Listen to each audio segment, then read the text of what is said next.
It's on here now. The goalkeeper's beaten, and South Africa have done Shagger Sport 2010. ሰላም ጤና ይስጥልን እንደምናላችሁ የተከበራችሁና የተወደዳችሁ የሸገር ስፖርት ዊዝ አበበ ግደይ የዩቲዩብ ቻናል ቤተሰቦቻችን በያላችሁበት እጅግ አስደሳች ጊዜን እያሳለፋችሁ እንደሆነ ተስፋ እናደርጋለን። መልካሙን ሁሉም ለናንተ እንመኛለን። ታዲያ ይህንን ሸገር ስፖርት ዊዝ አበበ ግደይ የሚለውን የዩቲዩብ ቻናላችንን ሰብስክራይብ አድርጉት፣ የደውል ምልክቱን ተጫኑትና አዳዲስ ፕሮግራሞችን ስንለቅ መልእክት ይድረሳችሁ። ላይክ በማድረግ እንዲሁም ደግሞ ሊንኩን ለሌሎች በማጋራት በተከታዮች ቁጥር እንድንበዛ የምንሰራቸው ፕሮግራሞችም ብዙ ሰዎች ጋር እንዲደርስ የምታደርጉትን ጥረት አጠናክራችሁ ቀጥሉ እንላለን። እስካሁን ላደረጋችሁልን ድጋፍ፣ እገዛ እና እኛን ለማንቃት ለሄዳችሁት ርቀት በሙሉ ምስጋናችን ትልቅ ነው። በጣም እጅግ በጣም አድርገን እናመሰግናለን። ወደ ጉዳይ 2 እንሂዳ። አርሴ ነፍሴ ምን ነው አልክ? እንደዛ ነው የሚባል። ያው እሺ ልክ ነው። ዛሬ ደግሞ አርሰናል የመጨረሻውን የውድድር ዓመቱን የሜዳውን ጨዋታ የሚያደርግበት ቀን ነው። ከበርንሌ ጋራ ጨዋታውን ያደርጋል።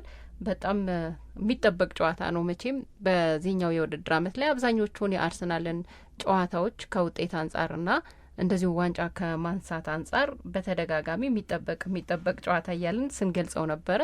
አሁን የውድድር ዓመቱ መጨረሻ ጨዋታዎችም ላይ ሆኖም እንኳን የሚጠበቅ ጨዋታ ነው የአርሰናል ጨዋታ ከበርንሌ ጋር።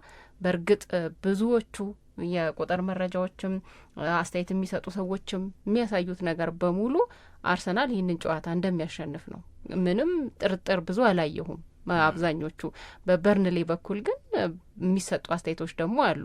ምንችለውን በሙሉ እናደርጋለን፣ በቃ ራሳችንን አንድ የምናሳይበት እና የውድድር ዓመቱ ከመጠናቀቁ በፊት አንድ ትልቅ ነገር ማድረግ የምንችልበት ጨዋታ መሆኑን ማሳየት እንፈልጋለን የሚል አቋም አላቸው እና ይህንን ወደ ተግባር ይቀይሩታሉ አናቅም። በአርሰናል በኩል ደግሞ ነጥብ መጣልም ሆነ መሸነፍ ምን አይነት ከባድ ነገር ይዞ እንደሚመጣ የአርሰናል ደጋፊዎች ማሰብ እንኳን አይፈልጉም እና በጣም የሚጠበቅ ጨዋታ ሆኗል። ይሄኛውን ጨዋታ አርሰናል 86.9% ያሸንፋል የተባለበት ነው። ለበርንሌ 4.5 ነው የማሸነፍ መቶኛው ማለት ነው እና ስታየው በቃ ለአርሰናል የተሰጠው ነገር ትልቅ መሆኑን የበለጠ የሚያጠናክር የቁጥር መረጃ ነው። ምልሽ ለአርሰናል የተሰጠው የማሸነፍ መቶኛ የሚገባ እንጂ ይሄ በደግነት የተሰጠ አይደለም።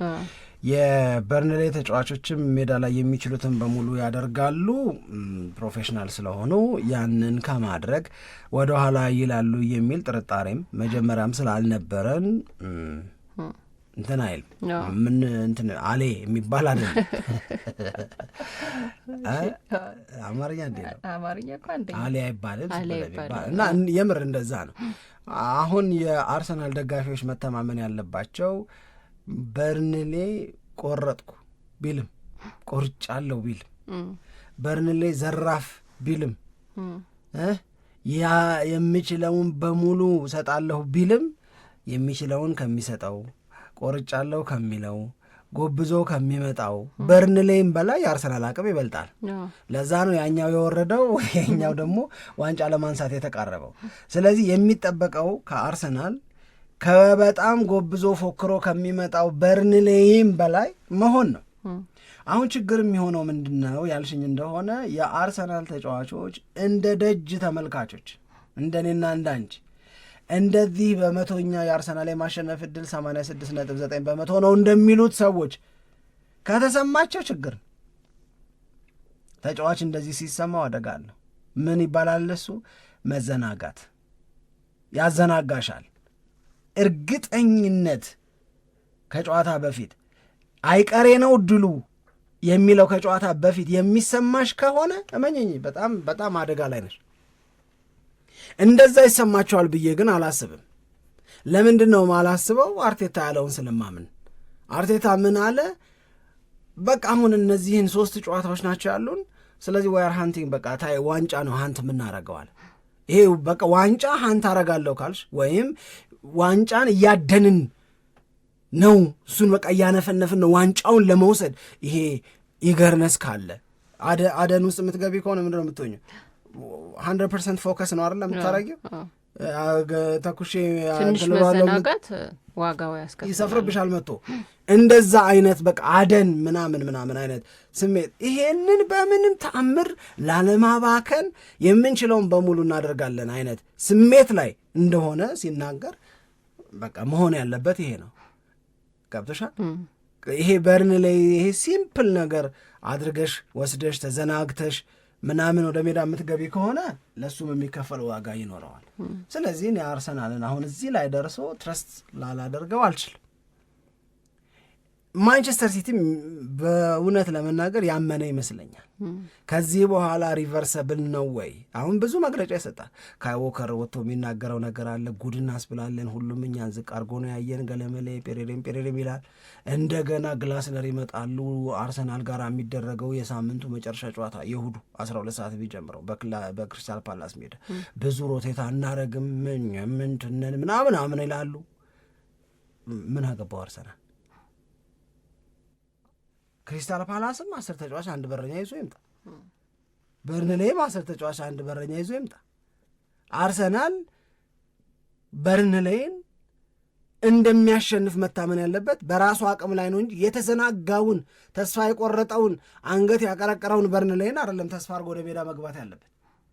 ጉዳይ ያለበት ክሪስታል ፓላስ ብሎ ከራዮ ቫሌካኖ ጋር ከ3 ቀን በኋላ ጨዋታ ስላለበት አይ እነሱ እንኳን እንደዚህ ብለው አይመጡም። አንዳንዴ ቀይረሽ ይዘሻቸው የምትመጣቸው ተጫዋቾች ናቸው አደገኞች። በነገራችን ይሄንን ስሌት አርሰናል ማስላት አለበት ብዬ አላምንም። እኔ ማድረግ ያለበት ምንድን ነው? መተማመንም ያለበት ራሱ እጁ ላይ ባለው አቅም ነው። ራሱ እጅ ላይ ያለው አቅም ደግሞ ማስፈጸም የሚያስችል ነው፣ ማድረግ የሚያስችል ነው። ደግሞ በጎ ዜናዎች አሉ።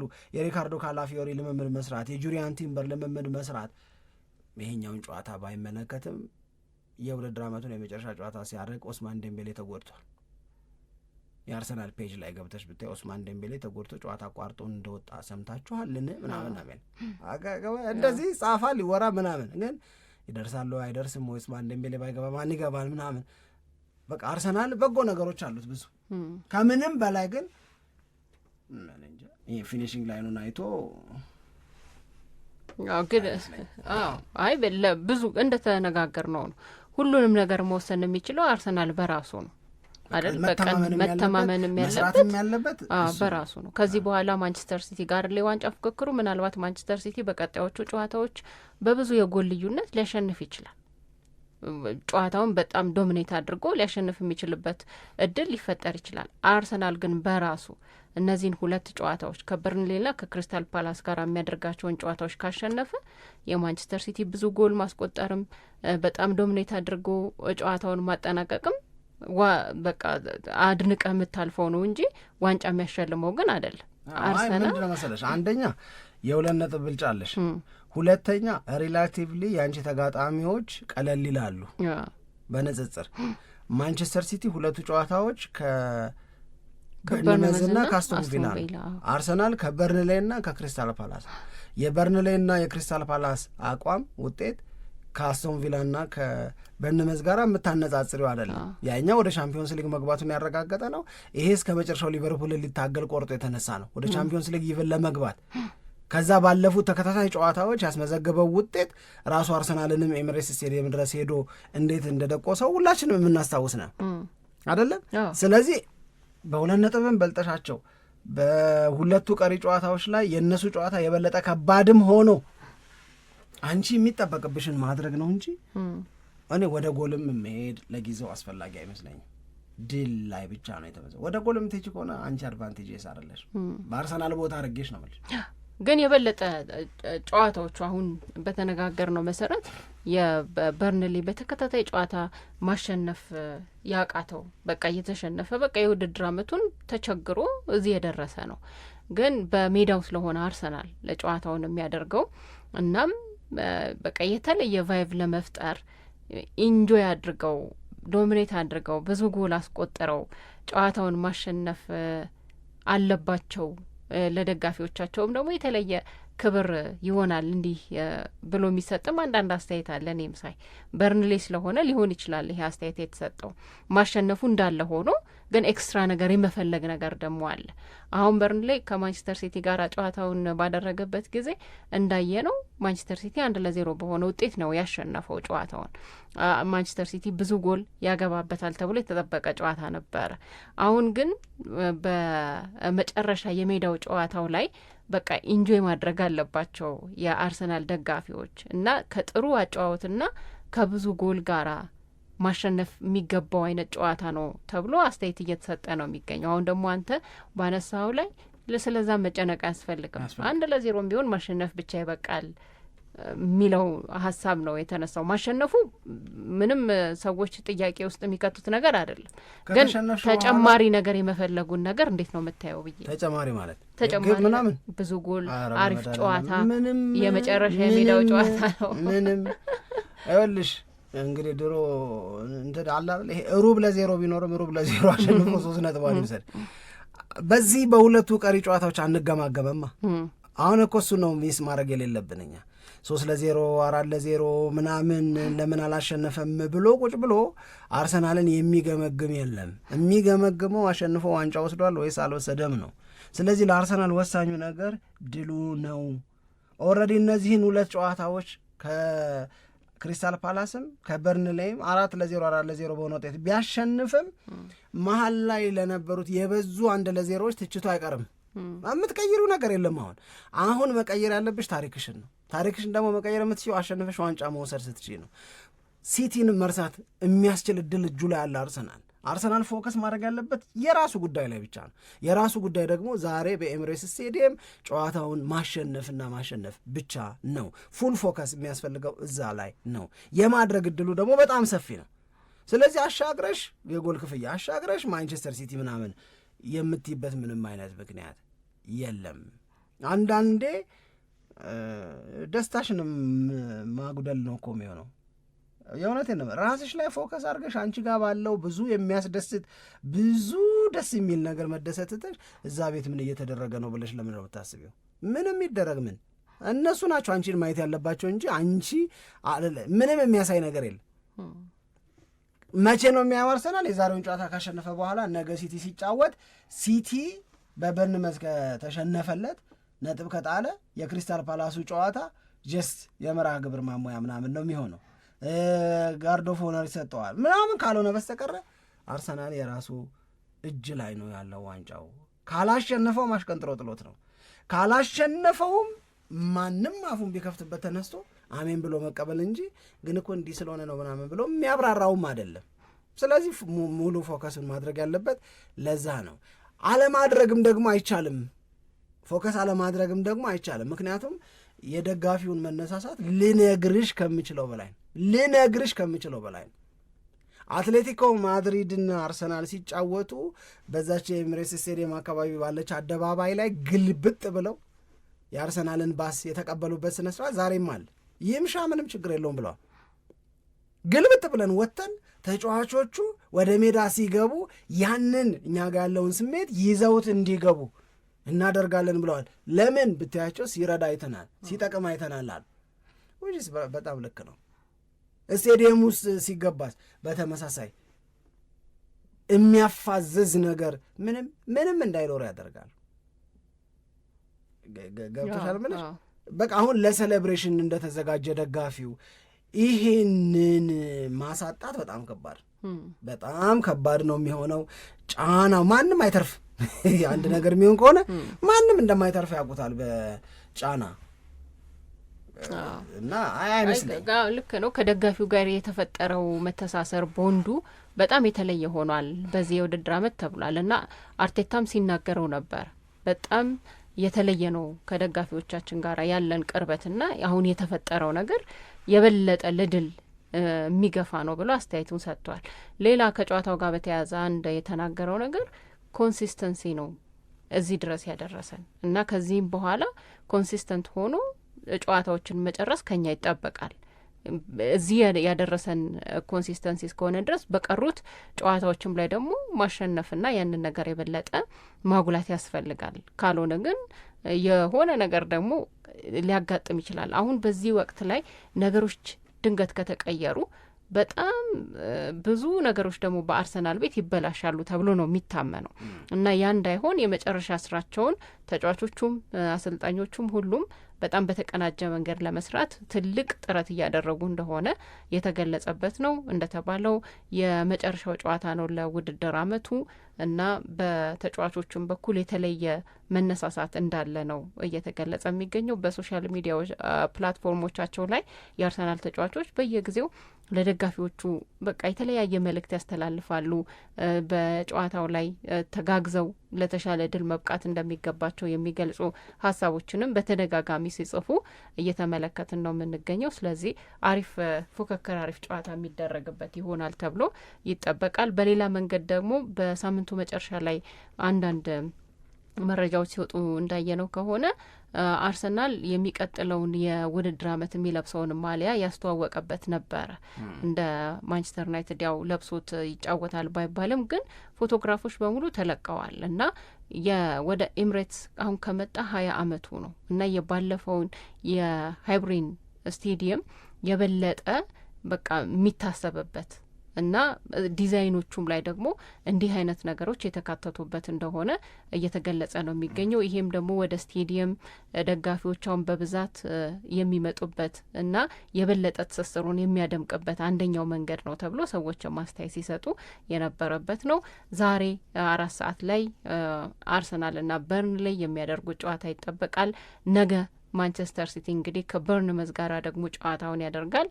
ነገ ማንቸስተር ሲቲ የሆነ ነገር የሚያጋጥመው ከሆነ ለምሳሌ ከተሸነፈ ወይንም ደግሞ አቻም ከወጣ አርሰናል ደግሞ የዛሬውን ጨዋታ ካሸነፈ ነገሮች በሙሉ እንግዲህ ሳምንቱን ሙሉ የአርሰናል ደጋፊዎችና ተጫዋቾች ሰለብሬት እያደረጉ የሚቆዩበት ይሆናል ተብሎ ነው የሚጠበቀው። በጣም የሚያጓጉ ነገሮች ያሉት ይመስለኛል። አሁን አንዱ አርቴታ ሰሞኑን ተናግሮት ትልልቆቹ የእንግሊዝ ሚዲያዎች የሚያወጡት ነገር ምንድን ነው? በእኔ ጊዜ 2019 ላይ ለሱ አርሰናል አሰልጣኝ ሆነው ካሸነፍ ነው በላይ ብዙ ዋንጫዎችን ማሸነፍ ነበረብን ብሏል። ይሄ ቁጭት ነው። ለምን እንዳላሸነፉ ሌትሊም ቢሆን ገብቶታል ማለት ነው። ያላሸነፉባቸው አጋጣሚዎች ቁጭት ይፈጥራሉ ማለት ነው።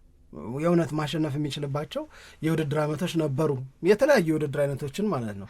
አንድ ኤፍ ኤ ካፕን ብቻ ነው ያሸነፉት እንደ አርሰናልን እንደተረከበ። ከዛ በኋላ አርሰናል ምንም አይነት ዋንጫ የለም ወደ 6 ዓመት። ስለዚህ አሁን የበለጠ ተቃርበዋል። እነዛ ያለፉት ልናሸንፋቸው ይገቡ ነበረ ያላቸው ዋንጫዎች እየቆጩት አሁን ውስጥ አፍ ውስጥ የገባን ዋንጫ አሳልፎ ተይ አይመስለኝም። ይሄንን ሀሳቡን ወድጄለታል የእውነት ለመናገር ቆጭቶታል። በጣም ነው የቆጨው። ብዙ ዋንጫዎችን ለአርሰናል መስጠት ነበረብን፣ ማሸነፍ የሚገቡን ብዙ ድሎች ነበሩ ብሏል። እንግዲህ ይህንን ሲል 2022/23 2023/24 እያለ ይመስለኛል እና በአውሮፓ ቻምፒዮንስ ሊግ ላይ የበለጠ ከባድ ነው፣ የበለጠ ፈታኝ ነው። በእንግሊዝ ፕሪሚየር ሊግ ግን ይከብዳል፣ በጣም ከባድ ነው። በጣም ግን ከባድ የሚሆነው መሳሳት ልክ ሆኖ ዋንጫ መውሰድ አይደለም የሚከብደው በእንግሊዝ ፕሪሚየር ሊግ። የእውነት የአውሮፓ ቻምፒዮንስ ሊግ በጣም ከባድ ነው ለማሸነፍ። የእንግሊዝ ፕሪሚየር ሊግ ከባድ የሚሆነው መሳሳቱ። እኔ በቃ ይህን እንደዚህ ብዬ ከመግለጽ ሌላ ምን ልበለም? ፈርተሻ ፍርሃት አለሽ ለአርሰናል? የለኝም። እኔ በደንብ ዶሚኔት አድርጎ የሚያሸንፈው ጨዋታ ይሆናል ብዬ ነው የምጠብቀው። የት ነው የዋንጫውን ጨዋታ የቻምፒዮንስ ሊጉ? እስቲ ኮንቬንሽን ሴንተር ልጋብዝ ከፔፕሲ ጋር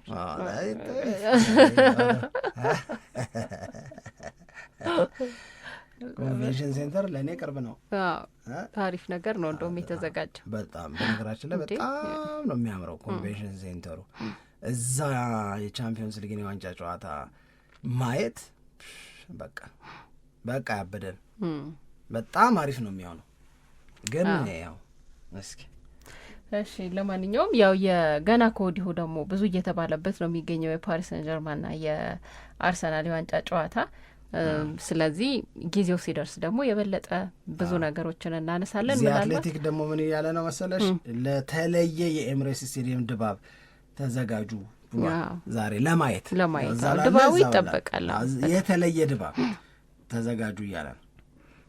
ምናልባት በዚህኛው ጨዋታ ላይ ቪክቶሪዮ ኮሬሽ ጎል የሚያስቆጥር ከሆነ ለሱም አንድ ታሪክ የሚጋራበት ነው ተብሎ መረጃዎች ወጥተዋል። ምክንያቱም እስካሁን በፕሪሚየር ሊግ 14 ጎሎችን አስቆጥረዋል። ከነዚህ ከ14ቱ ጎሎች 9ኙ በአርሰናል ሜዳ ላይ በሜዳው ሲጫወት ሆም ጌም ላይ ያስቆጠራቸው ጎሎች ናቸው እና 10 የሚያደርስ ከሆነ የዛሬው ጨዋታ ላይ ጎል የሚያስቆጥር ከሆነ የአርሰናል ተጫዋች ከሆነ በመጀመሪያው የውድድር ዓመት ላይ 10 እና ከ10 በላይ ጎሎች ካስቆጠሩት እንደ ቴሪ ሄንሪ፣ ኦሊቬር ዢሩ እና ላካዜቴ ጋራ አብሮ ታሪክ የሚጋራበት ይሆናል። ሄንሪ 11 ጎል 1999 2000 ላይ፣ ዢሩ ደግሞ 2012-13 ላይ 10 ጎል፣ ላካዜት ደግሞ 17-18 ላይ 11 ጎሎችን አስቆጥረዋል። የአርሰናል ተጫዋች በሆኑ የመጀመሪያው የውድድር ዓመት በሜዳቸው ጨዋታ ሲያደርጉ ማለት ነው እና ቪክቶሪዮ ኮሬሽ በዛሬው ጨዋታ ላይ ጎል የሚያስቆጥር ከሆነ ከነዚህ ተጫዋቾች ተርታ የሚመደብበትም እድል ይፈጠራል ማለት ነው። ይህም ደግሞ ለሱ በተለይ ያሳለፈውን የውድድር ዓመት ከግምት ስናስገባ ትልቅ ወቀሶች ስናስብ ትልቅ ነገር ይመስለኛል። እንግዲህ መድፈኞቹ የተለያየ ሶሻል ሚዲያ ገጾቻቸው ላይ ካስቀመጡት አንድ ነገር ብቻ እንበልና ይሄኛው ምዕራፍ እናጠናቅ ያሉት በ4 መስመር ነው። አርቴታ wants it, the players want it, the fans want it, we go again. በቃ ሁሉም ነው የሚፈልገው ይሄ የግድ እንደዚህ ተጋግዘው አሰልጣኙም በጣም ፈልገውት ተጫዋቾቹም በጣም ፈልገውት ደጋፊዎቹም በጣም ፈልገውት በጣም ስለፈለጉ በጣም መፈለጋቸው አስተሳስሯቸው በጋራ አንድ ላይ ሊሞክሩ ደግሰው እየተጠራሩ እኮ ነው። እዛች አደባባይ ጋር እየተጠራሩ ነው። ስቴዲየሙን ቀውጤ እናርገው እያሉ ነው። ይሄንን ስለሰማ ነው እዚህ አትሌቲክ ዛሬ ሜዳ ላይ ከሚደረገው ጨዋታ እኩል የስቴዲየሙን ድባብ እዩት ብሎ እያለን እያስታወሰን ያለው መፈለግ ያስተሳሰራቸው እነዚህ ዋና ተዋንያን ተጫዋቾቹ፣ አሰልጣኙ እና ደጋፊዎቹ የሚሳሳቱ አይመስለኝም።